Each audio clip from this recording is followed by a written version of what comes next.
નમસ્કાર દર્શક મિત્રો, આપ જોઈ રહ્યા છો સનસનીખેજ ન્યૂઝ। શ્રીજી બાળ યુવક મંડળ કિશનવાડી ભાતોજી ચોકમાં શ્રીજીની આગમન યાત્રા યોજાઈ। ઉત્સવપ્રિય વડોદરા શહેરમાં શ્રીજી ભક્તો ગણેશ મહોત્સવની આતુરતાપૂર્વક રાહ જોઈ રહ્યા છે।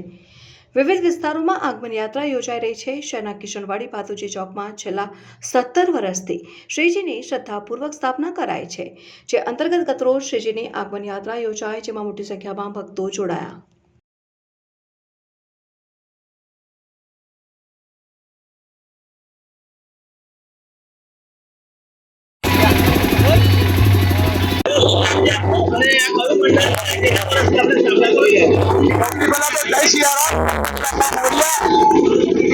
हमारो मंडल नाम श्रीजी बाल युवक मंडल आ मंडल चला आ वक्त थीम है कृष्ण भगवान।